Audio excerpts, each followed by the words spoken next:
नमस्कार प्रिय विद्यार्थियों, आपका हार्दिक अभिनंदन, आपका स्वागत है हमारे YouTube चैनल पर और फेसबुक पेज पर।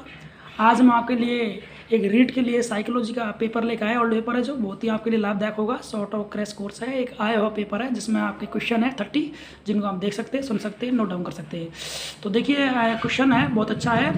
निम्न में से कौन से सीखने का सही स्तर है? तो सीखने का सही स्तर प्रिय विद्यार्थियों, सबसे अच्छा तथ्य है, सूचना है, ज्ञान प्राप्त करना है, बोध है और प्रज्ञान है।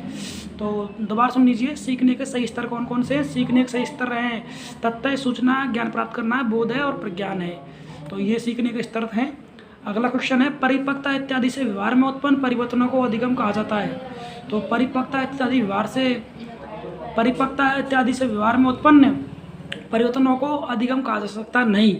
परिपक्वता इत्यादि से व्यवहार उत्पन्न परिवर्तनों को हम अधिगम नहीं कह सकते।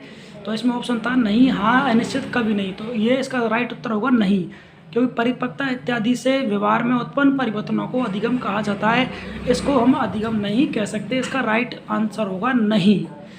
तो प्रिय विद्यार्थियों, अगला और नेक्स्ट क्वेश्चन है, तो चिंतन क्या है? चिंतन, तो ये भी इंपॉर्टेंट क्वेश्चन है। चिंतन वेरी इंपॉर्टेंट क्वेश्चन है, साइकोलॉजी का आया क्वेश्चन है। चिंतन क्या है? चिंतन प्रतीकों का प्रयोग है। चिंतन क्या है? प्रतीकों का प्रयोग है। तो चिंतन बहुत अच्छा क्वेश्चन है, काफ़ी बार एग्जाम में, मॉडल में और पिछले एग्जाम आ चुका है। चिंतन क्या है? ये प्रतीकों का प्रयोग है। अगला क्वेश्चन है, अप्रत्यक्ष पथ समस्याओं का उपयोग किस श्रेणी के प्रयोजन के लिए किया जाता है? जो अप्रत्यक्ष पथ समस्याओं का उपयोग होता है किस श्रेणी के प्रयोजनों के लिए किया जाता है? तो इसका बहुत ही अच्छा क्वेश्चन है। तो ये किया जाता है प्रौढ़ आयु के बालक होते हैं, उनके लिए इसका प्रयोग किया जाता है। अप्रत्यक्ष पथ समस्याओं का उपयोग किस श्रेणी के बालक को लिए किया जाता है? तो प्रिय विद्यार्थियों, ये प्रौढ़ के लिए किया जाता है। समस्या के अचानक समाधान की वकालत करने वाले सिद्धांत का नाम क्या है? सूझ का सिद्धांत। इंपॉर्टेंट क्वेश्चन है, आया हुआ क्वेश्चन है। समस्या के अचानक समाधान की वकालत करने वाले सिद्धांत का नाम कहता है सूझ का सिद्धांत। अगला है, संवेदना ज्ञान की पहली सीढ़ी है, कथन किसका है? तो ये मानसिक विकास का है। संवेदना ज्ञान की पहली सीढ़ी है, तो ये मानसिक विकास है। संवेदना ज्ञान की पहली सीढ़ी है, तो ये मानसिक विकास है। ये कथन किसका है? ये मानसिक विकास का है। शारीरिक विकास का नहीं है, ध्यान का विकास का नहीं है, भाषा विकास का नहीं है, मानसिक विकास का है। संवेदना ज्ञान की पहली सीढ़ी है, मानसिक विकास। व्यक्तिभेद में पाते हैं, व्यक्तिभेद क्या पता चला? विचलनशीलता हम पाते हैं इसमें, जो इम्पोर्टेंट। अगला क्वेश्चन है, मेरडिथ के अध्ययन के आधार पर कहा जा सकता है कि सामान्य रूप से उन परिवारों के बालक होते हैं जो अधिक स्वस्थ और विकसित होते हैं। अधिक और स्वस्थ विकसित बालक है, मेरडिथ के अध्ययन के आधार पर कहा जा सकता है उनके बारे में, जो अधिक स्वस्थ भी होते हैं और वो विकसित भी होते हैं। अगला क्वेश्चन है प्रिय विद्यार्थियों, कैटल द्वारा विश्लेषित किए गए व्यक्तित्व गुणशीलों की संख्या कितनी होती है? उनकी संख्या 16 होती है। इंपॉर्टेंट क्वेश्चन है, वेरी इंपॉर्टेंट क्वेश्चन है, एग्जाम आया क्वेश्चन है। उनकी संख्या 16 होती है। अगला क्वेश्चन है प्रिय विद्यार्थियों, मुर्रे ने एक परीक्षण की रचना करके इतिहास रच दिया, यह क्या है? यह विषय आत्मबोधन परीक्षण है। हम आपको क्वेश्चन आंसर क्यों ले जा रहे हैं? यह विषय आत्मबोधन परीक्षण है। मुर्रे ने एक परीक्षण की रचना करके इतिहास रच दिया, तो यह क्या है? विषय आत्मबोधन परीक्षण है। व्यवहारिक बुद्धि को कहा जाता है मूर्त बुद्धि। व्यवहारिक बुद्धि को क्या कहा है साइकोलॉजी में? इसको मूर्त बुद्धि कहा जाता है। इंपॉर्टेंट क्वेश्चन था, 11 क्वेश्चन था साइकोलॉजी का, ओल्ड पेपर का। व्यवहारिक बुद्धि को क्या कहते हैं? मूर्त बुद्धि कहते हैं। बुद्धि के त्रियात्मक सिद्धांत के अनुसार बुद्धि के कारकों की संख्या कितनी होती है? 120 होती है। इंपॉर्टेंट क्वेश्चन है, टू द फैक्ट क्वेश्चन है। बुद्धि के त्रियात्मक सिद्धांत के अनुसार बुद्धि के कारकों की संख्या 120 होती है। अगला क्वेश्चन है, परिवेश की वस्तु जिसे प्राणी प्राप्त करने का प्रयास करता है उसे क्या कही जाती है? प्रेरक। उसे हम प्रेरक कहते हैं। यानी कि प्राणी जो उसे प्रयास करता है परिवेश में, उसे प्रेरक कहते हैं। अगला क्वेश्चन है, प्रतिभावान बालकों की पहचान करने के लिए हमें सबसे अधिक महत्व है, तो इसके लिए वस्तुनिष्ठ परीक्षणों के परिणाम को देना चाहिए। ऑब्जेक्टिव क्वेश्चन होते हैं, इनसे क्या है? परिणामों को पता लगता है। प्रतिभावान बालकों की पहचान के लिए वस्तुनिष्ठ परीक्षणों का प्रयोग करना चाहिए। अगला क्वेश्चन है 15वां प्रिय विद्यार्थियों साइकोलॉजी का, निम्न में से कौन सा तनाव को कम करने का अप्रत्यक्ष ढंग है? तो तनाव को कम करने का उदात्तीकरण, सबसे अप्रत्यक्ष ढंग कौन सा है? उदात्तीकरण। ये सबसे बेस्ट ही अप्रत्यक्ष ढंग है तनाव को कम करने का, उदात्तीकरण। अगला क्वेश्चन प्रिय विद्यार्थियों, निम्न में से कौन सी डिस्लेक्सिया की विशेषता नहीं है? निम्नलिखित में से कौन सी डिस्लेक्सिया की विशेषता नहीं है? ये इंपॉर्टेंट क्वेश्चन है। तो वाचन, परिशुद्धता, गति, बोध समस्या, ये नहीं है इसमें। हाँ, लिखने की धीमी गति ये भी नहीं है, छपे हुए शब्दों को सीखने और याद करने की कठिनाइयाँ। तो साइकोलॉजी का क्वेश्चन है, बहुत ही अच्छा शोभ्य क्वेश्चन। इसका सही और राइट उत्तर होगा सीधे या उल्टे हाथ के प्रयोग के संबंध में निश्चित। अगला क्वेश्चन 17वां, सशक्त अभिप्रेरणा सीखने का प्रभावशाली घटक है। सशक्त अभिप्रेरणा सीखने का प्रभावशाली घटक है, शीघ्र सीखता है। इससे क्या होता है, वह शीघ्र सीखता है ना, शीघ्र सीखता है। 17वें क्वेश्चन का आंसर शीघ्र सीखता है। अच्छा क्वेश्चन है।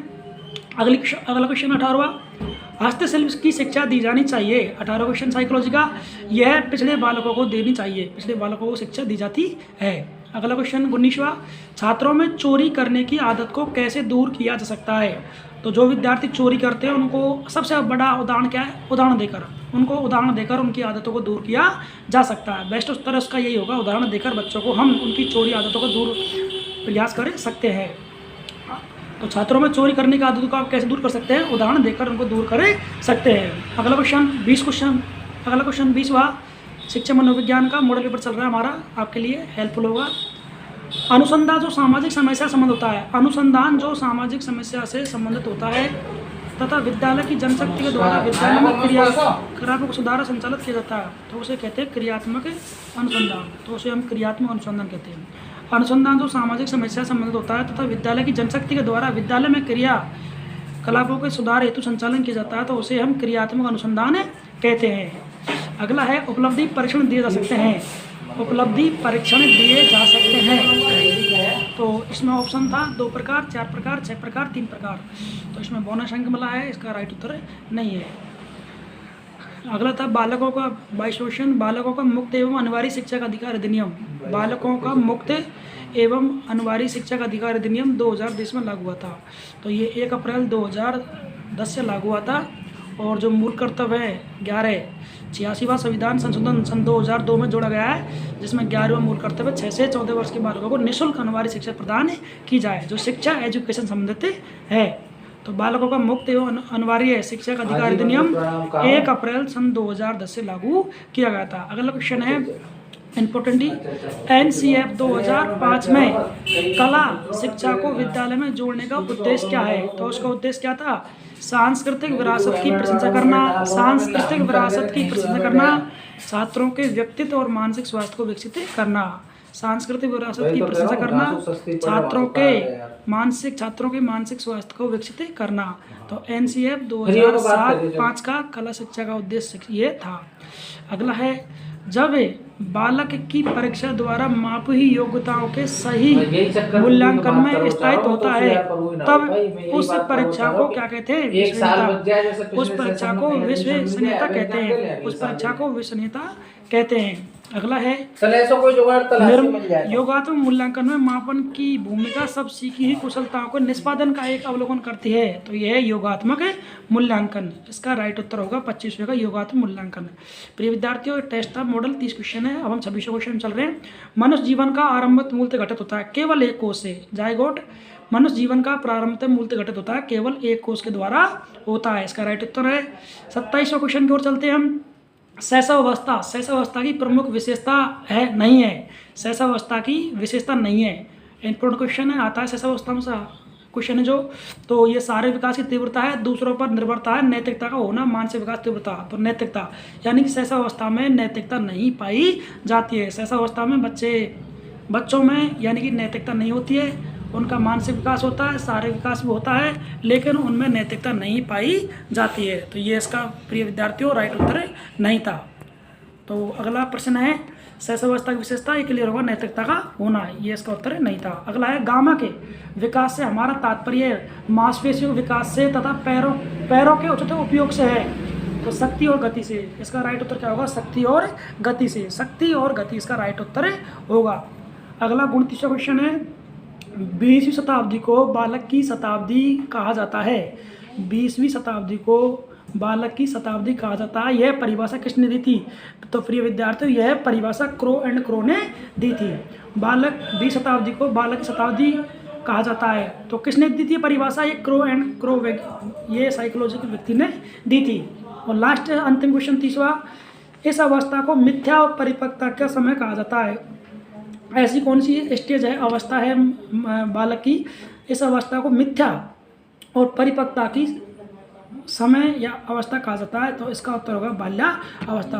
तो प्रिय विद्यार्थियों धन्यवाद। तो ये आज 30 क्वेश्चन थे साइकोलॉजी के, आपके लिए रीट के एग्जाम के लिए लेवल 1 लेवल 2 के लिए हेल्पफुल होंगे। एक मॉडल पेपर था, हम आपके लिए लाए थे। धन्यवाद प्रिय विद्यार्थियों, नमस्कार।